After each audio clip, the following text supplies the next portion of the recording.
Hello everyone, welcome to अधिगम शिल्प। मेरा नाम शोभना है और सीटेट सितंबर 2026 को टारगेट करते हुए हम लोग अभी कर रहे हैं सीडीपी का टॉपिक। आज का जो हमारा टॉपिक है वो सीडीपी का पीवाईक्यू सीरीज है, जिसमें हम लोग क्वेश्चंस जो हैं जो कि सीटेट के एग्जाम्स में आए हुए हैं उनको हम डिस्कस करेंगे, प्लस एडिशनल अगर क्वेश्चंस रहेंगे तो उनको भी हम यहाँ पे डिस्कस करने वाले हैं। यहाँ पे कई बार पेपर 1 के क्वेश्चंस को डिस्कस करेंगे और कई बार पेपर 2 के क्वेश्चंस को हम लोग डिस्कस करने वाले हैं, क्योंकि सिलेबस हमारा जो है वो बिल्कुल ही दोनों का सेम है। आज का जो हमारा टॉपिक है वो आपका है पेपर 1 का क्वेश्चन है ये, और ये क्वेश्चंस जो है किस टाइम में पूछा गया था, तो ये आपका जो है 2024 का जो है क्वेश्चन है, जो कि आपके टॉपिक्स हैं। आज चूंकि क्वेश्चन स्टार्ट हो रहे हैं क्वेश्चंस की सीरीज, तो इसको बहुत ज्यादा लेंदी नहीं करते हुए मैं आज सिर्फ 10 क्वेश्चंस जो है वो आप लोगों से डिस्कस करने वाली हूँ। चलिए स्टार्ट करते हैं और 10 क्वेश्चंस का जो है आज टॉपिक डिस्कस करते हैं, क्या क्या क्वेश्चंस है और क्या सब हमें देख रहे हैं। सीडीपी का टॉपिक है। इसके अलावा अभी मैं इंग्लिश और हिंदी के जो पीवाईक्यूज होंगे वो भी बहुत जल्दी स्टार्ट कर दूंगी। फर्स्ट क्वेश्चन हमसे कह रहा है कि mastery oriented learners typically attribute success to dash and failure to dash, यानी कि महारत उन्मुख शिक्षार्थी आमतौर पर सफलता का श्रेय डैश को देते हैं और सफलता का श्रेय डैश को देते हैं। देखिए, मास्टरी ओरिएंटेड होता क्या है? तो मास्टरी ओरिएंटेड जो है वो आपका होता है जिसमें आपने किसी चीज को जो है किसी चीज में आपने बहुत अच्छा वो किया है, बेहतर परफॉर्म किया हुआ है, तो ये होता है आपका मास्टरी ओरिएंटेड चीज है। ठीक है, 1 सेकेंड, पता नहीं टैब वर्किंग नहीं है। चलिए, मास्टरी ओरिएंटेड है। लेट सपोज कि अब नॉर्मल एग्जांपल दूं तो आप खाना बनाते हैं और आपने खाना बनाने में बहुत अच्छा जो है काम करना स्टार्ट कर दिया, आपको खाने से रिलेटेड सारी चीजों का आपका ज्ञान हो गया, आपको मिल गया है, तो ये आपका क्या हुआ, आपने उसमें मास्टरी हासिल कर लिया है कि अब आपको चीजों के बारे में पता है। तो इस तरह के जो होते हैं महारत उन्मुख शिक्षार्थी आमतौर पर सफलता का श्रेय किसको देते हैं? तो आपने जो खाना बनाना सीखा वो किस चीज के लिए सीखा? आपके में एक तो आप उस काम करने के योग्य होंगे, यानी कि आपके में एबिलिटीज होंगी, राइट।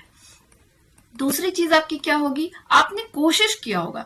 कई बार एबिलिटीज होने के साथ अगर आप कोशिश नहीं करते हैं तो फिर आप वो काम नहीं कर सकते हैं, तो यानी कि आपने एफर्ट्स भी लगाया, कोशिश आपने जारी रखी उस चीज के लिए, तो ये हो गया सफलता का श्रेय इसी चीज को दिया जाएगा। और आप किसी चीज में फेलियर हो जाते हैं तो यानी कि आपका जो आप किस चीज को मानेंगे कि आपने जो एफर्ट लगाया था वो एफर्ट आपका उतना सही नहीं था। चलिए देखते हैं ऑप्शंस में। तो मास्टरी ओरिएंटेड में ability and good luck. Good luck, देखिए मास्टरी ओरिएंटेड कभी लक पे नहीं जाते हैं। अब अगर आप खाना ही बनाना सीखे हैं तो आपको ये तो नहीं कह सकते कि आपने लक किया। अरे भाई, आपने मेहनत किया है, उस काम के लायक हुए हैं, तब तो आप कर रहे हैं। आपने उतने ज्यादा उसके अंदर आपने एफर्ट्स लगाए हैं और आपकी एबिलिटीज थी। लक का कोई लेना देना नहीं है। तो जहां पे इस तरह की चीजें लक की आती है वो सारे ऑप्शन ही एलिमिनेटेड है। चलिए, यहाँ पे वही चीज है कि महारथी उन्मुख जो शिक्षार्थी हैं आमतौर पर सफलता का श्रेय योग्यता को देते हैं और कोशिश को देते हैं, और अगर असफलता होती है उन्हें तो वो अपर्याप्त कोशिश उसको मानते हैं कि उन्होंने काम सही तरीके से नहीं किया होगा। ठीक है, चलिए ये तो हमारा हो गया। सेकेंड क्वेश्चन हमारा है, विच of the following statements represents proximo-distal principle of development, यानी कि निम्नलिखित में से कौन सा कथन जो है समीप दूराभिमुख सिद्धांत को प्रतिनिधित्व करता है? देखिए, प्रॉक्सिमो-डिस्टल क्या होता है, एक नजर हम लोग छोटे टाइम से मतलब करेंगे। प्रॉक्सिमो-डिस्टल समीप दूराभिमुख।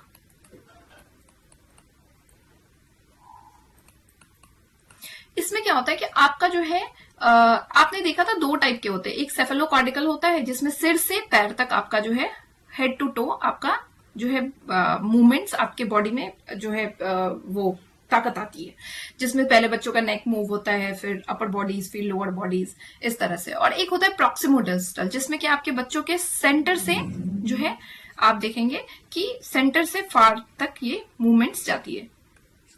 ये देखिए, जैसे कि आपका स्पाइन एरिया में पहले कंट्रोल होगा, फिर उसके बाद आपके आर्म्स में कंट्रोल होएगा, फिर आपके हैंड्स में कंट्रोल होगा और धीरे धीरे आपके जो है फिंगर्स में कंट्रोल होंगे। तो ये आपका प्रॉक्सिमोडिस्टल समीप दूराभिमुख होता है। चलिए आंसर की तरफ देखते हैं। तो क्वेश्चन हमसे कह रहा है कि कौन सा कथन जो है समीप दूराभिमुख सिद्धांत को प्रतिनिधित्व करता है। तो विकास बहुदिशात्मक और बहुआयामी है, लेकिन देखिए ये बात सही है, डेवलपमेंट मल्टी डायरेक्शनल होता है, मल्टी डायमेंशनल होता है, बट समीप दूरस्थ से रिलेटेड चीजें तो ये नहीं है, तो ये ऑप्शन हमारा एलिमिनेटेड है। Identical twins living in different culture can develop at different rates. अलग अलग संस्कृतियों में रहने वाले हमशक्ल जुड़वा अलग अलग दौरों से विकसित होते हैं। ये तो विकास के दर की बात हो रही है यहाँ पे, प्रॉक्सिमोडिस्टल का इससे तो लेना देना है ही नहीं। चलिए, children develop ability to grasp the ball before putting beads in thread, यानी कि मोतियों के धागों में पिरोने से पहले बच्चे गेंद को पकड़ना है। अभी मैंने आपको बताया कि पहले बच्चों के हैंड में कंट्रोल आएगा, फिर उसके फिंगर्स में कंट्रोल आएगा। जब हैंड में कंट्रोल आएगा सबसे पहले तो वो कोई चीज को पकड़ना, ग्रास्पिंग करना सीखता है, और फिर धीरे धीरे जाके उसके फिंगर्स में कंट्रोल होता है। और समीप दूरस्थ में ही होता है आपका, यहीं से शुरू होता है आपका concept fine motor to gross motor, जो कि हमने कॉन्सेप्ट बहुत अच्छे से इस चीज को डिस्कस किया हुआ है। तो अगर आप लोगों ने वीडियो नहीं देखा है इस तरह का, तो आप देख लीजिए, आपकी PYQs बनी हुई है सितंबर 2026 से रिलेटेड, वो आपकी प्लेलिस्ट बनी हुई है, और उसमें आप अच्छी तरीके से कॉन्सेप्ट्स को कवर अप कर सकते हैं। बहुत छोटी छोटी वीडियोस मैंने बनाई, बहुत ज्यादा लंबी मैंने बनाया नहीं, ठीक है। तो फाइन मोटर स्किल्स और ग्रॉस मोटर स्किल्स यहीं पे स्टार्ट होता है, जिसमें सबसे पहले आपका ग्रॉस मोटर होता है, जिसमें बड़ी मसल्स में आपकी जो होती हैं वो ताकत आती है, और फिर आपका फाइन मोटर सूक्ष्म मांसपेशियों में आपका जो है वो होता है, जिसके तहत कोई चीज आप निटिंग, वीविंग, जैसे अभी बीड्स को बालों में लगाना, इस तरह के काम आप कर पाते हैं, जिसमें आपके फाइन मोटर्स की जरूरत पड़ती है। और बड़े बड़े काम करना, बॉल पकड़ना, ये सब आपके ग्रॉस मोटर स्किल्स में होता है, यानी ये ऑप्शन सही लग रहा है, ठीक है। नेक्स्ट भी देख लेते हैं, fourth answer, children develop ability to sit up before standing. देखिए ये बच्चे खड़े होने से पहले बैठने की क्षमता रहते हैं, बिल्कुल सही बात है, बट अभी हमने इसको जो है सेफेलोकॉर्टिकल में डिस्कस किया था, जिसमें हमने बात किया कि बच्चों के अपर बॉडीज में पहले कंट्रोल आएगा और फिर हेड टू टो मतलब कंट्रोल जाता है, जिसके तहत वो बच्चा पहले बैठ पाता है और तब जाके खड़ा हो पाता है, ठीक है। तो इस क्वेश्चन का आंसर हमारा सिंपल है, और वो होता है आंसर नंबर 3। ओके, चलिए नेक्स्ट क्वेश्चन हमसे कह रहा है,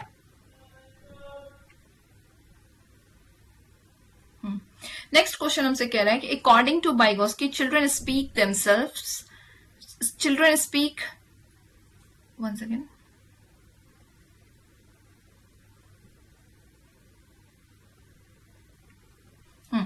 तो कह रहा है कि according to Lev Vygotsky children speak to themselves. बच्चे जो हैं, बाइगोस्की ने बताया था 3 टाइप के स्पीच के बारे में हमने बात किया था, तो बाइगोस्की के अनुसार बच्चे स्वयं से बात करते हैं। क्यों बात करते हैं? To a thought and self regulation, विचार और आत्मनियमन में सहायता के लिए। बिल्कुल सही बात है कि बच्चे जो है सेल्फ रेगुलेशन के लिए खुद से जो है बातें करते हैं, ये बात सही है।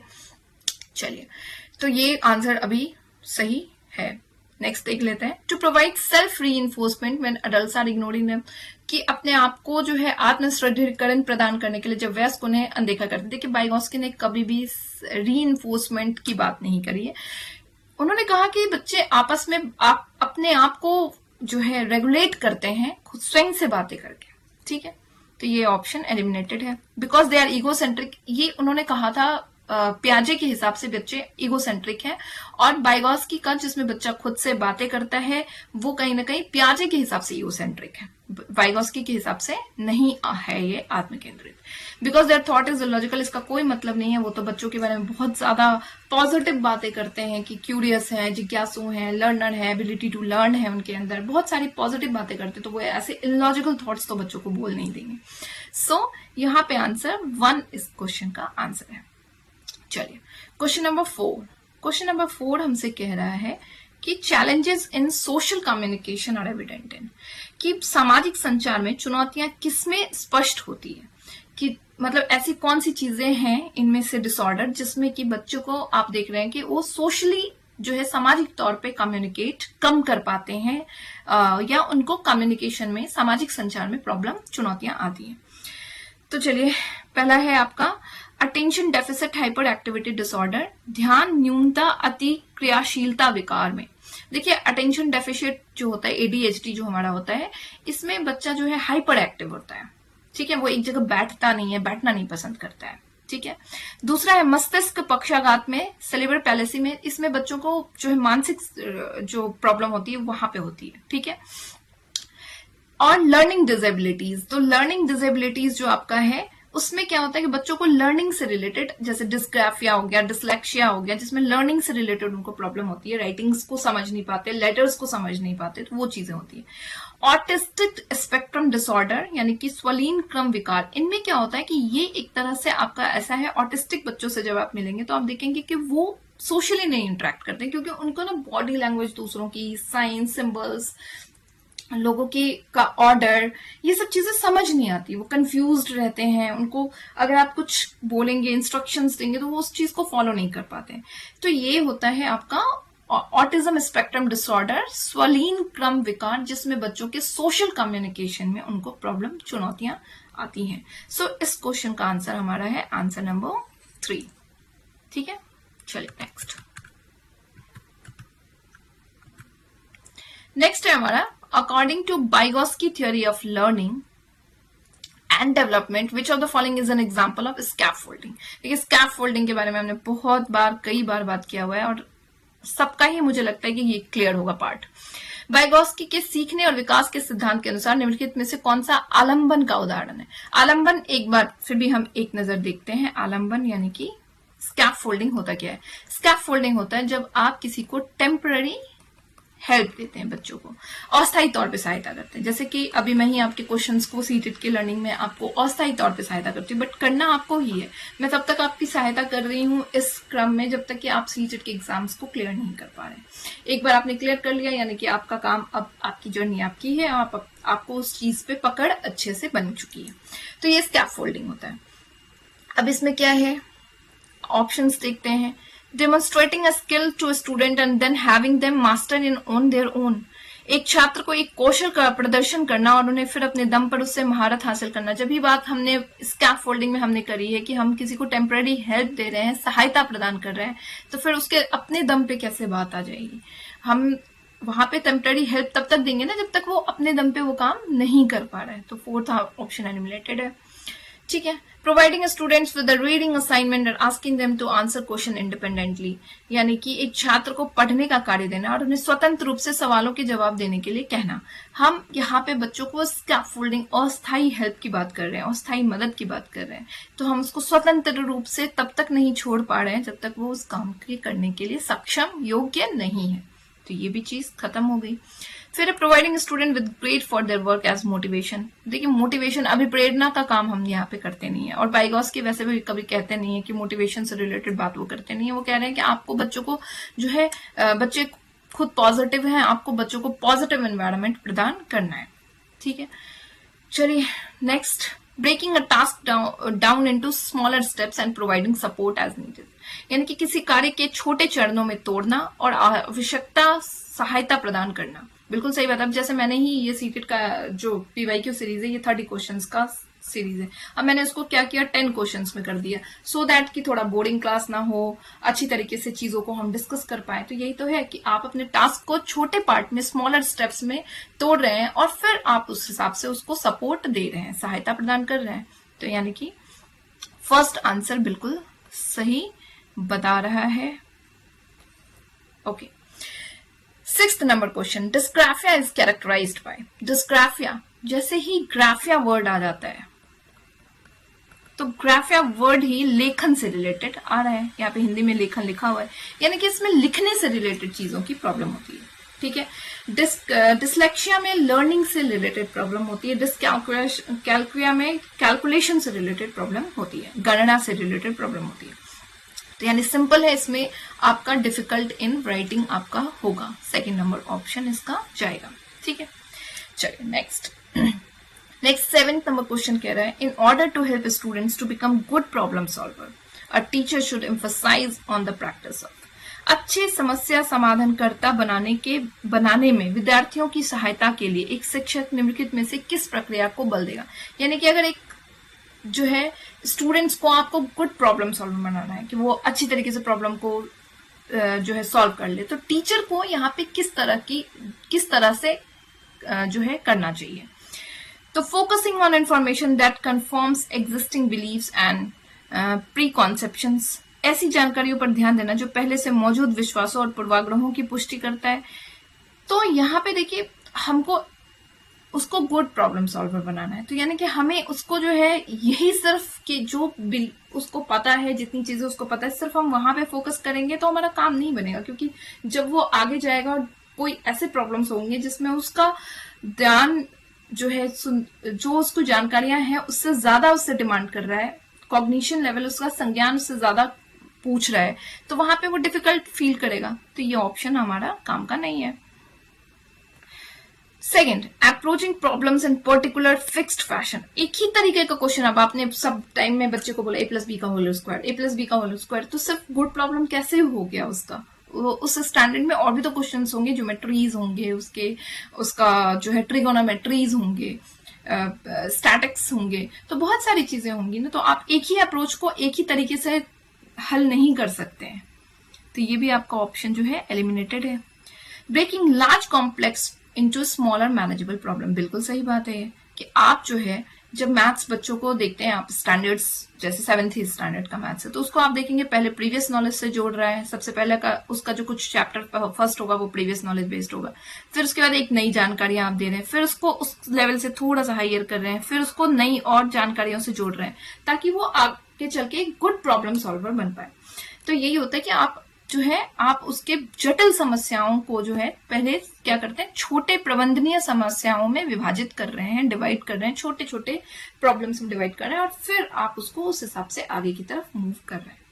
तो यानी कि थर्ड ऑप्शन है। फोर्थ पढ़ने की जरूरत है, पढ़ लेते हैं।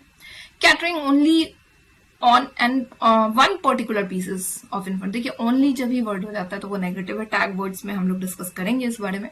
तो यानी कि ये तो यहीं से इनकरेक्ट है। कह रहा है समस्या से संबंधित जानकारियों को केवल एक ही पहलू पे, एक ही पहलू पे तो आपको ध्यान देना ही नहीं है, आपको तो बीइंग अ टीचर क्या करना है, अनेकों पहलुओं पे ध्यान देना है ताकि हर तरह से बच्चा का जो है विकास हो पाए। ठीक है, तो एक पहलू पे ध्यान आपको देना ही नहीं है। थर्ड ऑप्शन इसका राइट आंसर है। 8 नंबर कह रहा है 8 नंबर कह रहा है teacher should use multi sensory material to cater to needs of students in an inclusive classroom. एक समावेशी कक्षा में छात्रों की आवश्यकता को पूरा करने के लिए शिक्षकों को बहुसंवेदी सामग्री का उपयोग करना चाहिए। देखिए एक बार इंक्लूसिव एजुकेशन की बात करते हैं।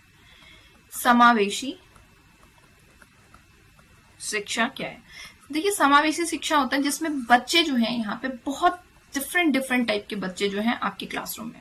हो सकता है एक ऑटिस्टिक बच्चा हो, एक बहुत ही ज्यादा इंटेलिजेंट बच्चा हो, एक गिफ्टेड बच्चा हो, एक क्राफ्ट में बहुत अच्छा हो, डिफरेंट तरीके से कल्चर से आया हुआ बच्चा हो। तो यानी समावेशी शिक्षा हर तरह के बच्चों को इंक्लूड करता है। ठीक, तो बीइंग अ टीचर जब आप इंक्लूसिव क्लासरूम में जाते हैं, इंक्लूसिव एजुकेशन को प्रमोट करते हैं, तो आपको यहाँ पे हर एक बच्चों के नीड के हिसाब से यूज करना है। डिफरेंशिएटेड इंस्ट्रक्शन का आप यूज करते हैं, विभेदित निर्देश का आप यहाँ पे यूज करते हैं, जिसमें हर बच्चे के नीड के हिसाब से आप काम कर रहे हैं। ठीक है, अब क्वेश्चन यहाँ पे कह ही रहा है बिल्कुल कि असर्शन हमसे कह ही रहा है कि टीचर को जो है छात्रों की आवश्यकता पूरा करने के लिए बहुसंवेदी सामग्री का उपयोग करना चाहिए। बिल्कुल सही बात है, हर एक तरह का बच्चा है, हो सकता है किसी को लर्निंग का प्रॉब्लम हो, किसी को हियरिंग का प्रॉब्लम हो, किसी को विजुअल का प्रॉब्लम हो, तो आपको बहुसंवेदी सामग्री जब अवेलेबल होगा तभी तो इंक्लूसिव क्लासरूम की बात बनेगी। ठीक है, तो सही बात है ये। ठीक है, अब रीजन कह रहा है inclusive classroom should adopt standardisation. बिल्कुल नहीं, अभी मैंने कहा डिफरेंशिएटेड इंस्ट्रक्शन का हम यूज करते हैं, विभेदित निर्देश का हम यूज करते हैं। ठीक है, तो यहाँ पे स्टैंडर्डाइज इंस्ट्रक्शंस तो होंगे ही नहीं of curricular material as well as assessment strategy. समावेशी कक्षाओं को पाठ्यचर्या सामग्री के मानकीकरण के साथ साथ मूल्यांकन रणनीतियों के मानकीकरण को अपनाना चाहिए। बिल्कुल भी नहीं, मैं तो अभी बोल रही हूँ कि विभेदित निर्देश का इस्तेमाल करना है आपको और फ्लेक्सिबिलिटी, लचीलापन आपको अपने करिकुलम में, पाठ्यचर्या में रखना है, ताकि क्योंकि हर बच्चा एक जैसा नहीं है, तो आपको इस चीज का सम्मान करते हुए आपको आगे बढ़ना है। तो यानी ए तो सही है लेकिन आर गलत है। सिंपल है। ठीक है, इंक्लूसिव क्लासरूम की वीडियोस मैंने अभी बनाई नहीं है, इंक्लूड करूंगी मैं आज से कल तक में।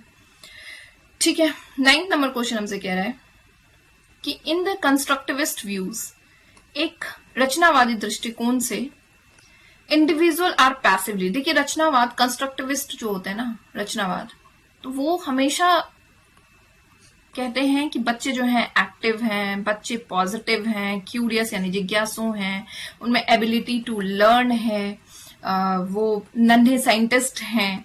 तो इस तरह से वो बहुत ज्यादा बच्चों के बारे में बोलते हैं कि बच्चे अपना ज्ञान का निर्माण स्वयं करते हैं, तो पॉजिटिव रहते हैं बच्चों के लिए। तो यहाँ पैसिवली यानी कि रचनावाद के हिसाब से निष्क्रिय रूप से जो है वो बिल्कुल भी नहीं मानते हैं किसी चीज को।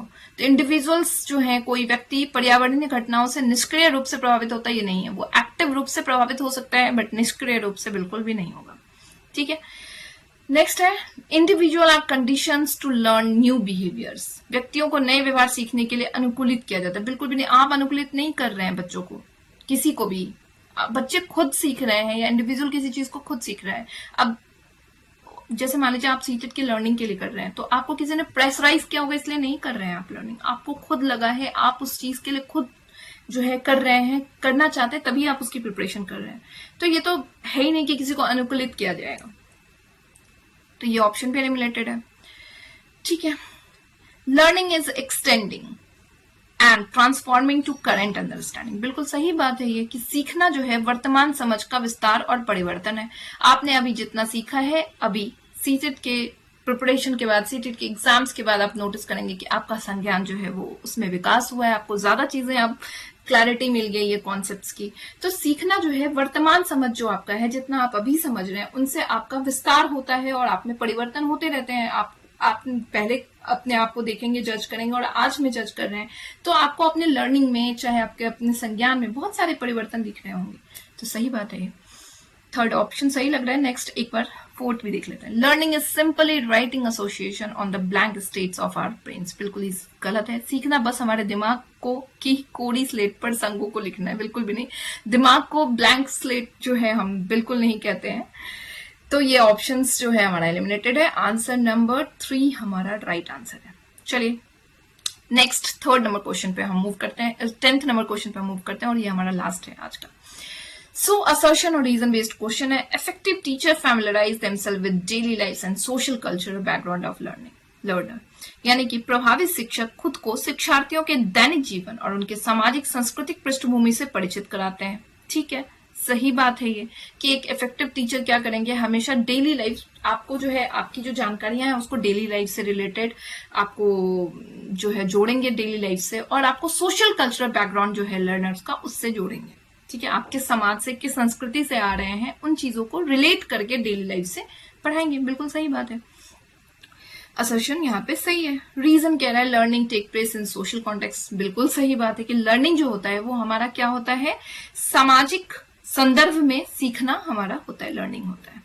तो ये बिल्कुल सही बात है, और ये दोनों जो है एक दूसरे को रिलेट कर रहे हैं। और असर्शन जो अभिकथन है हमारा, वो कारण का, उसका बेस्ट कारण हमारा है।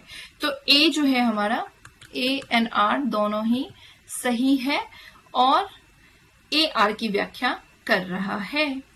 ये क्वेश्चन का आंसर 3 नंबर हमारा आता है, third number. So this is all for today. आज से पीवाईक्यू की सीरीज स्टार्ट हो गई है, और पीवाईक्यू सीरीज में धीरे धीरे हिंदी, इंग्लिश जो है, बाकी सारे जो भी हैं आपके सारे यहाँ पे डिस्कस किए जाएंगे। और कुछ दिनों से वीडियोस नहीं आ रही थी क्योंकि मैं बाहर थी, वेडिंग सीजन चल रहा था, कजन्स की वेडिंग थी, उसमें बिजी थी। अब से आपके रेगुलर बेसिस पे वीडियोस आएंगे। एंड प्लीज वीडियोस अगर अच्छी लगती है तो चैनल को लाइक, शेयर एंड सब्सक्राइब जरूर से करिएगा। मिलता है नेक्स्ट सेशन में नेक्स्ट वीडियोस के साथ में, तब तक के लिए bye bye and take care.